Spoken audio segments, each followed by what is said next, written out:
flying those planes ain't as great as it sounds. I have a story that's sure to astound. There's something quite evil that happens up there, and all of the people are so unaware. You see, I was ordered to fly and to spew a hazy white cocktail, a chemical brew. Have you ever wondered why skies are so grey? Gone are the blue skies from back in the day. Look up to the sky and ask your government why they're spraying their chemicals over your head. It's almost as though they want everyone dead. Look up, look up, look up. Look up to the sky above. The air that you breathe has been compromised. Please look up, look up, look up.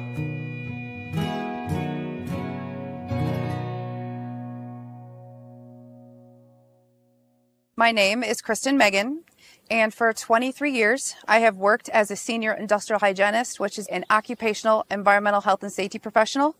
And I spent 9 years on active duty working in bioenvironmental engineering in the Air Force. I have to engineer out so many hazards that involve chemicals, heavy metals from an inhalation, ingestion, and contact hazard. After watching a documentary and hearing about chemtrails, I thought that was the most ridiculous thing ever, because I work in a field where I have to protect community and environmental health. And I knew the health impacts if what was claimed to be was actually being dispersed on our vegetation, and we were inhaling it and being displaced on our food. So in my journey to try to debunk this, that is when my whole world changed. I raised my right hand and I took an oath to the Constitution to hopefully do something meaningful with my life. 19 years old, unsure what I wanted to do. So I enlisted in the U.S. Air Force.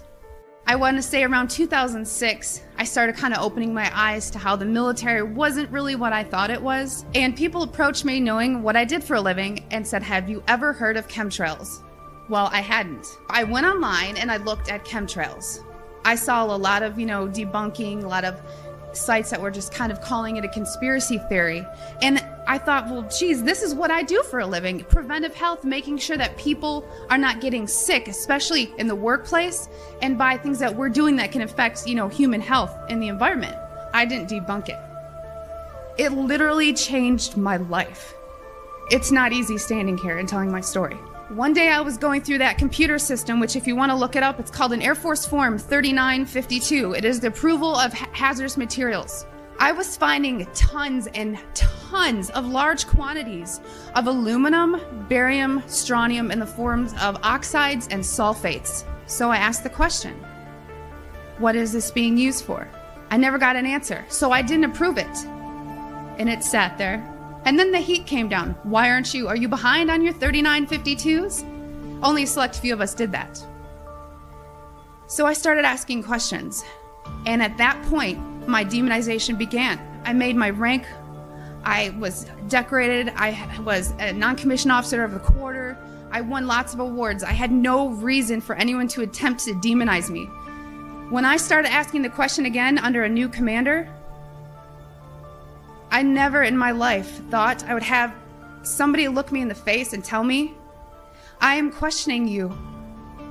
Is there something wrong with you? You've been looking really depressed lately. I can put you under a mental evaluation for up to 120 days. Who would take care of your daughter?" Because I was divorced at the time. As soon as I heard that, I knew. It validated everything I ever thought. And I thought, I've spent 9 years of my life trying to protect human health, and here we are violating law after law after law.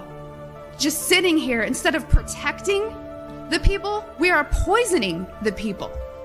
And I've never got up so much courage from that fear of being thrown in a cage, because when you're in the military, folks, you're a number. You are a number, and every aspect of your life is controlled.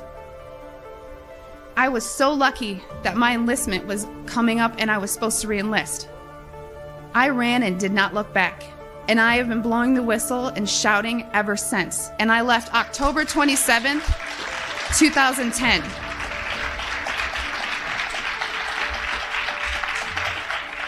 Not only is it happening, but the very profession I was attached to inside of the Air Force was the one that was a part of the group approving the chemicals. I spoke on this issue for about 15, 16 years now. My story has stayed the same. My story is a part of a bigger story, a piece of the puzzle. But I tell you what is happening lately, and what has happened over the years, more people can't deny what they're seeing. I came here to California in 1981, and the first thing I said is, holy cow, your jets sure last a long time up here, don't they? And that was the kickoff of chemtrails. I said, whoa, I wonder what's going on here in Mount Shasta. And I started taking some samples. Greetings, gentlemen. Thank you for the opportunity. I'm a retired scientist, bachelor's, cum laude in forestry, master's in zoology, 35 years, USDA scientist, Soil Conservation Service, U.S. Forest Service, civil service equivalents in range, wildlife, fisheries, geology, agriculture, soils, ornithology, entomology, botany, mycology, hydrology. Am I qualified to speak? Just letting you know it.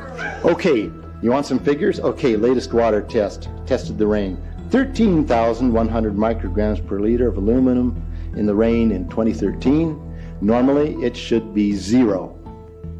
So 13,100 is pretty damn much, folks.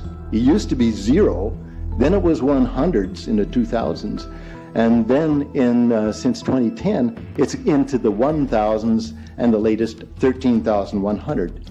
In the snow on Mount Shasta, pristine Mount Shasta, 61,000 micrograms per liter, 4 times the amount that is found in the soil up there. Where in the hell is this stuff coming from if it's not coming from the soil? You know, these tests are international in scope. We're seeing this all over the world, guys. Frankly, I was a bit scared. The limit on aluminum, I think, was 50, and I was getting 64,000. There's something going on that probably isn't good for me. Now, it wasn't always that, but it went up and down wildly. Sometimes it would, well, there's some chemtrails over there in the east. They'll blow over us shortly. Set out the jar and catch some of that rain. It was only 100 or a couple hundred. And every now and then you'd get one that was almost clean. But then just lately, everything's got aluminum. Everything does. Aluminum blocks essential nutrients. I am unable in my garden to restore normal pH, and that's because nanoparticles are now in the circulatory systems of both plants and humans. So welcome, fellow guinea pigs. I was beat up 3 times. 2 by Forest Service employees, 1 by a rancher, saying, you mind your own business, whackety whack, whack, whack. Talking about aluminum in the skies, talking about pollution. You get death threats, they figure, you're interfering with my livelihood. You interfere with my money making. You're a threat. When the threats started coming, I realized I needed to leave. And again, I had no plan. I had no job. I was very scared, and I came out in a time that I knew, regardless of what happened to me, I was going to be on the right side of history. It's one of the scariest moments as a parent to think somebody will just lie and say that you're suicidal or that, your work performance has declined. And I just knew if I was going to have any of the rights that I had fought for other people, I needed to leave my combat boots on my doorstep. It was a time when many people still didn't believe it. I was demonized heavily. I was granted whistleblower status. I hired an attorney. The very hazards that I'm trying to eliminate out of the workplace were now just dispersing for everyone to ingest, inhale, and land again on their vegetation. Since I've left mainstream medicine and really looked at what data is out there to inform us on what is really causing disease, I definitely learned that it's not germs, I don't think it's genes either.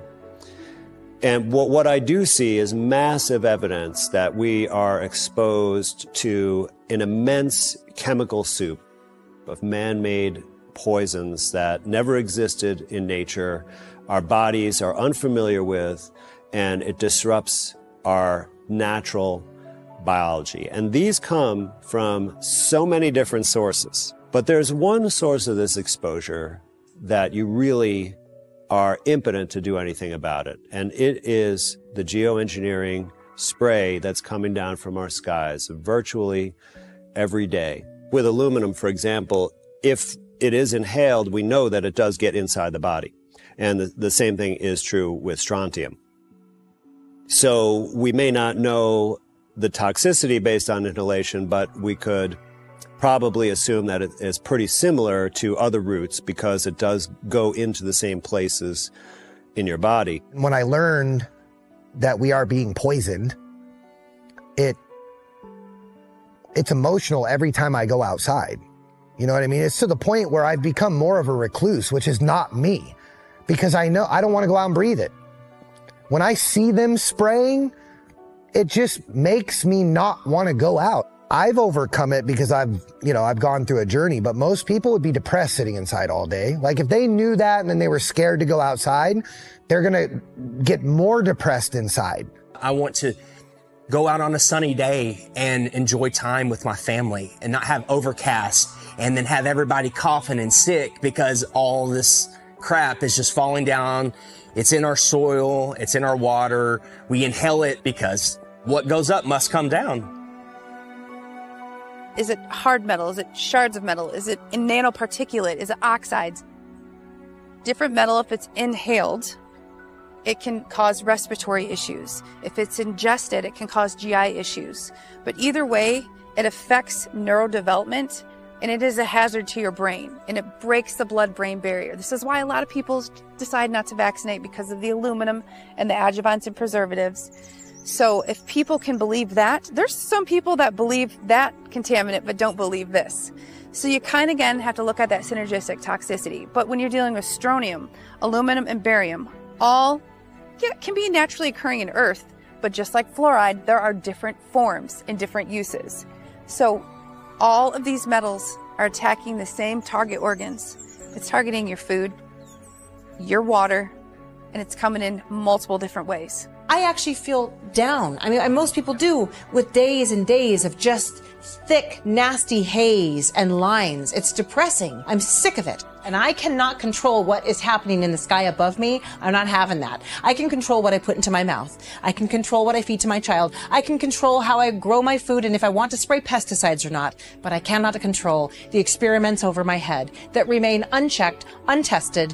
You know, nobody knows what the cumulative impacts of the aluminum, the copper, the zinc, barium, strontium, titanium is doing to our wildlife, our soil, our plants, and what it means to inhale it. We have a lot of other data on aluminum toxicity, and most people probably heard of it in the context of neurodegenerative disease like dementia, Alzheimer's, and things like that.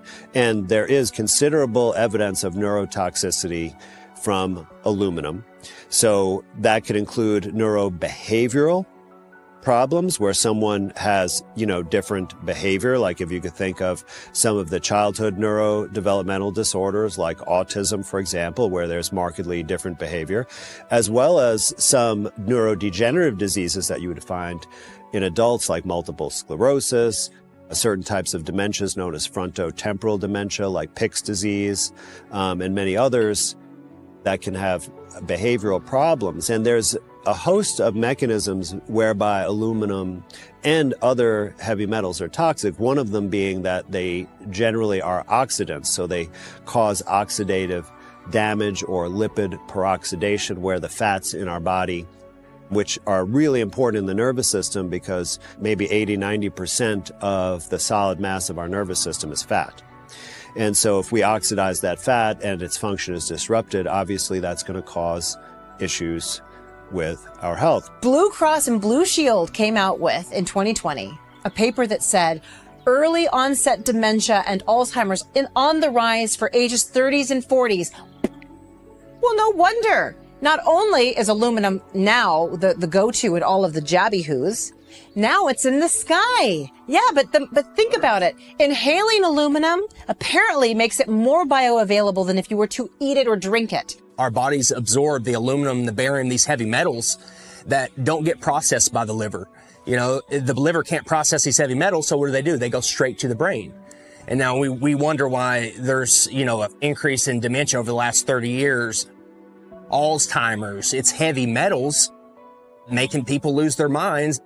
We can look up and we can see it. We can measure the effect on the environment. We can observe the health of the forest and how it may respond to that.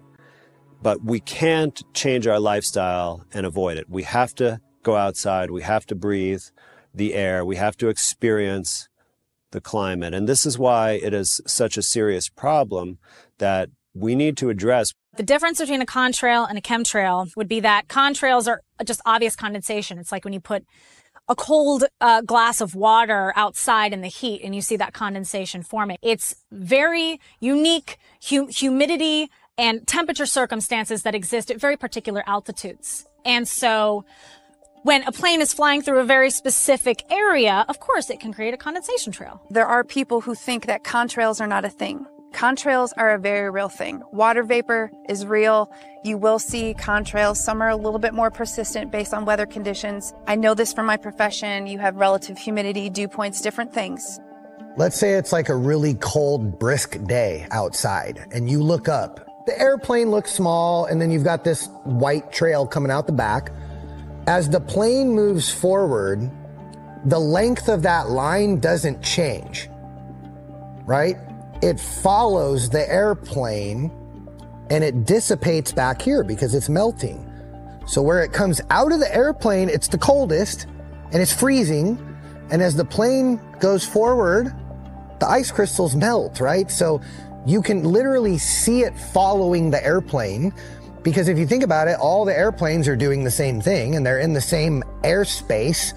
So if the conditions are right to produce that, then all of them would do it. A chemtrail is when it's a beautiful day outside and I go out to feed my chickens and I go in for 10 minutes and I come out and I see 4 big lines that make 2 perfect X's. And then within an hour, it spreads out, it creates a blanket. And a lot of times, because I think they shoot some kind of frequency or something at it, you can see like a perfect line in the sky. We're going to see a lot of contrails when it's more cold outside. And then you have the next day, you know, there's spraying, there's chemtrails all throughout the sky. There's a big blanket of gray, you know, fake clouds. The chemtrails turning into clouds. I mean, does that not make one question what's going on in our skies? And that line will remain the entire course of this flight. And then you'll watch how it fans out and spreads. And it'll spread a significant portion in the sky. That's what I'm talking about when we talk about geoengineering or chemtrails. Chemtrails that spread out and never dissipate. And the ones that last the longest is when you whip out my little handheld telescope in the house there, whip that out, look at it. Oh, shit, that's an odd jet right there. It's got an exhaust port that goes straight out the side underneath the wing. Not underneath the wing like an engine, but where the cargo door goes right out the cargo door, just in front of it on the fuselage of the plane. That's going to piss me off. I don't want some creep ramming chemicals down my throat without my permission. Now that people are waking up to these chemtrails and they're noticing they're spraying at nighttime when everyone's asleep. Just the other day, literally, I look out across the moon, I see a chemtrail plane going across the moon, spraying.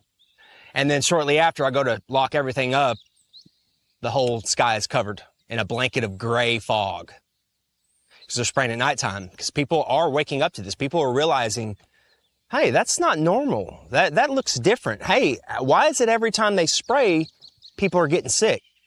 I mean, it's been in our faces for a long, long time. The problem is most people, they just, oh, do I have to go to work tomorrow? Does this mean I don't have to go to work?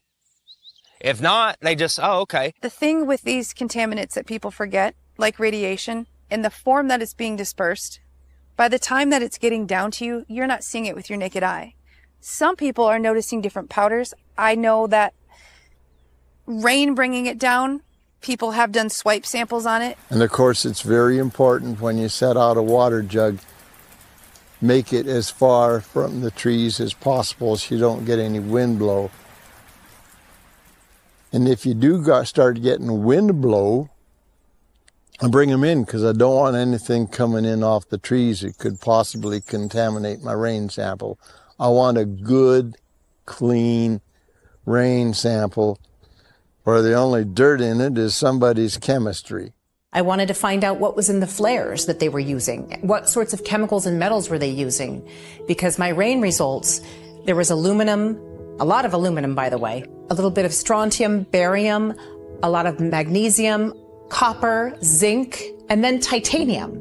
Geoengineering is a very real multi-program weather modification catastrophe that is not just happening in the United States, it is happening all around the world. This is one issue that we need to unite on collectively. Put aside all other beliefs and say, do you want to breathe in toxicants that impact your stomach, your brain function, and your ability to breathe and live a long life? Because the increase in neurodegenerative issues like Alzheimer's and dementia is at an all-time rise. So if you're part of this group that wants to remove food dye, you're part of this group that wants fluoride out of the water, or you just want to drink water that's not contaminated by this giant company, that doesn't pay the taxes you want them to pay. Right, left, middle, upside down. Go look at the data, look at the documents, and ask yourself, even if you still don't believe it, why can't you get on board to get behind banning it? What if we're breathing in metal and then they turned on these towers and they put out microwaves? Have you ever put in foil in a microwave? We're breathing this shit in. If you're not aware, it is in your body. Right now, our bodies are detoxifying. Our bodies are doing this all the time, and we know this because things come out of our body that are waste products, right? And if the waste products stay in our body, they are toxic, so that's what all detoxification is. So when we urinate, when we defecate, when we sweat, when we exhale, when we blow our nose, when we sneeze, when we cough, all of those, our body is getting rid of toxins and waste products. And actually, there are many studies that look at, for example, what's in the sweat. We can find BPA in our sweat, as well as other plasticizing chemicals and heavy metals. So sweating is a very good way to help our body purge heavy metals. Now, there are, of course, other materials that can help your body accomplish this task. What I've found from the scientific studies is really effective to help your body get rid of toxic metals are chelating substances. There are a bunch of different natural plants and minerals that have this property. And with respect to the plants, they actually have this property to detox the soil in their environment. There are many plants that serve this function and can rehabilitate the soil so that other plants can go better in that area. So two of those that are very good for metal chelation, and they have high silica components, that's the particular substance that chelates the metals, are cilantro and horsetail. And then there are also natural mineral chelating substances like zeolite and bentonite clay. Those are excellent at binding metals. So if we look at, for example, there are animal studies for cilantro, and they make a tincture of it, also with zeolite. And what they do is basically they use, mice or rats. They poison them with heavy metals like lead, for example. There are several studies looking at lead. And then they give them, you know, in those cilantro studies, they give them cilantro, and then they have the control group, and then the other studies, zeolite and the control group. And what they find is, in the animals that don't get cilantro or zeolite, they find the toxic metal in their organs, and they find organ damage. In the animals they do give those substances, no metals and no damage to the organs. There are several studies for each of these natural chelating substances that show they're highly effective and also extremely safe. In fact, with respect to zeolite, they did a study trying to give a lethal dose to the animals, and they gave huge amounts. And not only did none of the animals die, none of them even got a whiff of sickness. So it's an extremely safe substance and can be very, very effective. In fact, zeolite is even used for industrial spills as a way to clean up very, very toxic things, and it can do the same function in your body.